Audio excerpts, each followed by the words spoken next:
बिस्मिल्लाहिर्रहमानिर्रहीम। अस्सलाम वालेकुम। कुछ नई अपडेट्स और एक अहम वीलॉग के साथ गुलफाम चौधरी आपकी खिदमत में हाजिर है। फर्स्ट ऑफ ऑल हम बात करेंगे पाकिस्तान के अंदर जिस तरह से जमहूरियत के चेहरे को जमहूरियत के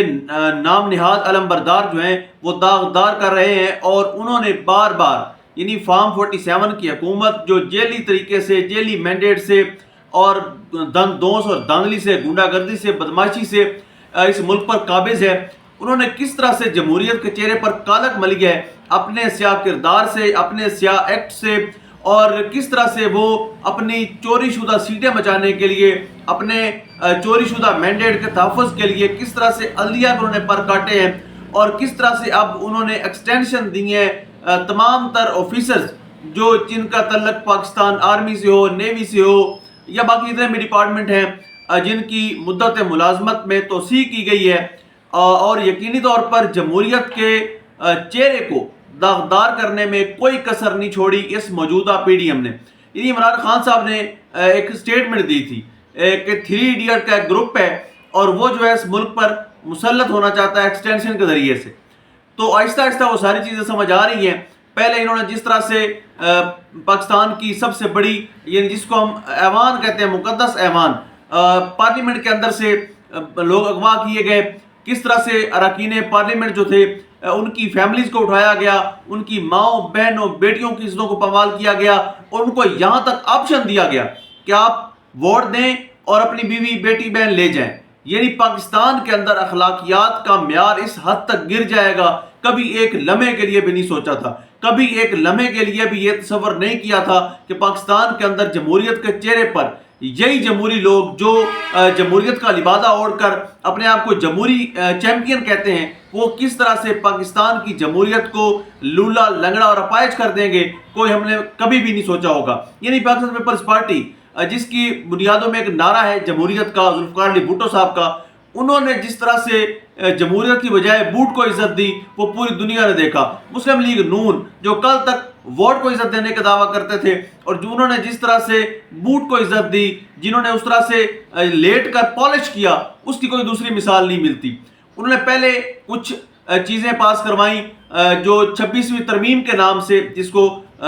बुलाया जाता है, तो उस तरमीम के ज़रिए से उन्होंने सुप्रीम कोर्ट और अदलिया के पर काटे, जजेस के इख्तियारात छीने और उनके ऊपर जो अपना कब्जा था वो जमाया। ऐसा मुनीर साहब जो हैं वो अभी 2025 तक उन्होंने होना था, अब अगर वो चाहे 2027 तक होंगे, अब अगर 2027 के बाद उनकी खुशी हो तो वो 2032 तक एक्सटेंशन ले सकते हैं, और अगर 32 में भी उनके जाने का इरादा ना हो तो वो 2037 तक भी ले सकते हैं। यानी ताहयात एक्सटेंशन का प्रोग्राम जो है वो हुकूमत ने खुद ग्राउंड प्रोवाइड कर दिया है, हुकूमत ने खुद जो है वो सारे का सारा माहौल बना के दे दिया है, और इस तरह से ये असम्बली में तकरीबन 20 से 25 मिनट लगे हैं ये सारे के सारे बिल मंजूर करवा के फौरी तौर पर कायम मकाम सदर यूसुफ रज़ा गिलानी को उठाया गया और कैमरों का बंदोबस्त किया गया और उनके साइन करवाए गए और फौरी तौर पर वो नाफिज अमल कर दिया गया। तो ये इस वक्त पाकिस्तान के अंदर जमहूरियत के साथ जमहूरियत के जो चैंपियन है, जमहूरी जमातें हैं, मुस्लिम लीग नून, अब तो वो नहीं रही, खैर ना पीपल्स पार्टी में जमहूरियत रही, मरूसी जमात नून लीग में नहीं रही, मरूसी जमात। इमरान खान साहब ने अपनी पार्टी को इस वजह से बचाया कि उन्होंने चेयरमैनशिप जब आगे देनी थी तो उन्होंने अपने बेटे को, बहन को, बीवी को नहीं दी, भांजे को नहीं दी, बल्कि एक पार्टी के वर्कर को दी। तो इसलिए कहा जा सकता है कि उस पार्टी के अंदर जो है वो मरूसियत का सिलसिला नहीं है। तो यह असम्बली जो थी जेली असम्बली, इन्होंने ये तरमीम पास की, पहले अदलिया के पर काटे, फिर जमहूरियत को भी यार मददगार किया, और इसी तरह से सिलसिला जारी है। अभी जो इजलास था वो मुकम्मल हो चुका है, और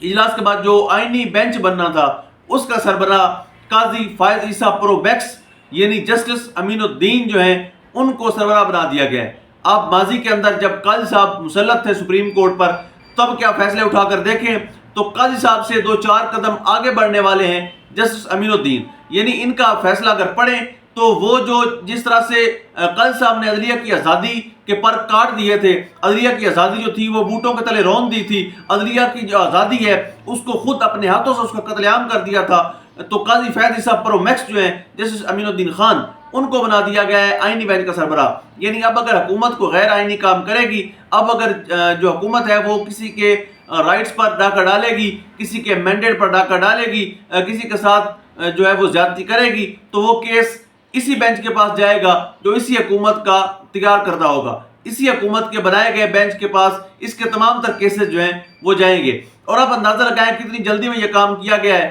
اور چیف جسٹس آف پاکستان جو ہے ان کو خط لکھا گیا تھا منصور علی شاہ اور منیب اختر کی طرف سے کہ آپ اس پر ایکشن لیں، لیکن انہوں نے جو فل کورٹ اجلاس بلایا تھا اس کے بعد انہوں نے کہا تھا کہ آپ فل کورٹ بینچ بنائیں اور اس کے اندر آپ آئینی ترمیم کے حوالے سے جو پٹیشن آئی ہوئی ہیں اس کو سنتے ہیں، لیکن انہوں نے نہیں بلایا۔ تو یہاں سے جو نئے چیف جسٹس ہیں ان کا رجحان بھی ہمیں نظر آ رہا ہے، اور مزید آج کی کارروائی جو چل رہی ہے اس پر نظر آ جائے گا۔ تو آئینی بینچ جو ہے اس کی تشکیل کر دی گئی ہے، اس میں جسٹس امین الدین سربراہ بنایا گیا ہے۔ اس کے بعد جمال خان مندوخیل ہیں، عائشہ ملک ہیں، محمد علی مظہر ہیں، نعیم افغان ہیں، مسرت ہلالی ہیں، اور ان کے ساتھ حسن اظہر رضوی ہیں۔ تو یہ سارے ججز ہیں جن کے اوپر مشتمل یہ بینچ بنایا گیا ہے۔ تو اڈیالہ جیل سے کپتان نے بڑا سخت رد عمل دیا، انہوں نے کہا کہ میں نے پہلے آپ کو بتایا تھا کہ یہ کس طرح سے آپ کی آزادی چھین رہے ہیں، تو پوری قوم کو سمجھ جانا چاہیے۔ رات کو جو ترمیم پیش کی گئی اور جو جس طرح سے ایکٹ پاس کروائے گئے، اس کے بعد پوری قوم کو سمجھ جانا چاہیے کہ ان کا پروگرام جو ہے وہ لائف ٹائم مسلط رہنے کا ہے۔ ان کا لائف ٹائم پروگرام جو ہے پاکستان تحریک انصاف کے چیئرمین عمران خان صاحب کو جیل کے اندر رکھنے کا ہے۔ کسی صورت یہ سسٹم افورڈ نہیں کر سکتا کہ عمران خان کو وہ رہا کرے۔ جتنے بھی دعوے، جتنے بھی وعدے کیے جا رہے ہیں بالکل جھوٹ ہیں سراسر، اور اس میں کوئی صداقت نہیں ہے۔ عمران خان صاحب اگر آپ سوچ رہے ہو کہ عدلیہ سے رہا ہو جائیں گے تو یہ مشکل لگ رہا ہے، کیونکہ عدلیہ کے پر کاٹ دیے گئے ہیں، ججز کی تعداد میں اضافہ کر دیا گیا ہے۔ اب ججز بھی ٹاؤٹ قسم کے لائے جائیں گے، اگلے کتنے ہی سال وہ چلیں گے، اور انہی کے ذریعے سسٹم کو چلایا جائے گا۔ اس سسٹم سے ایٹ دی اینڈ بغاوت کرنی پڑے گی۔ اس سسٹم کے اندر رہ کر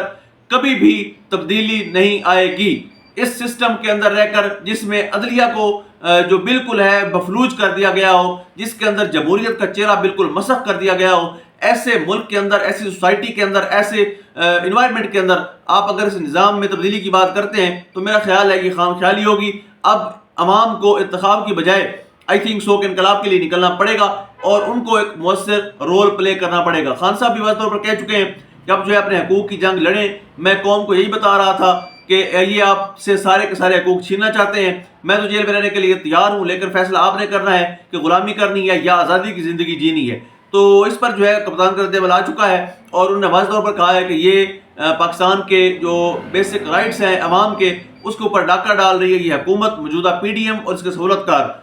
تو اس طرح کی جو چیزیں ہیں، اس سے جمہوریت کا چہرہ داغدار ہوا ہے، بدنما ہوا ہے، اور اس میں یاد رکھیے گا پاکستان کی تاریخ کے اندر انتہائی سیاہ کردار، انتہائی مکروہ کردار، انتہائی بدبودار کردار جو ہے مسلم لیگ نواز کا اور پیپلز پارٹی کا ہے۔ جب بھی پاکستان کے میں ہیومن رائٹس کا وائلیشن ہو تو بلاول بھٹو، آصف زرداری، نواز شریف، شہباز شریف، ان کے چہرے پاکستانیوں کبھی نہ بھولنا۔ یہ لوگ آپ کے بیسک جو رائٹس ہیں ان کے اوپر ڈاکہ ڈلوانے والے ہیں، یہ لوگ آپ کے جو بنیادی حقوق ہیں ان کو سلب کرنے والے اور ان پر قبضہ کرنے والے ہیں۔ بہرحال نا امید نہیں ہونا، ہمت نہیں ہارنی، اپنے ملک کے لیے ہم نے لڑنا ہے، اپنے ملک کے لیے کچھ کرنا ہے، اور پاکستان کی بہتری کے لیے ہمیں ایک مؤثر کردار ادا کرنا پڑے گا۔ اللہ پاک وطن عزیز کا حامی و ناصر ہو۔ پاکستان زندہ باد۔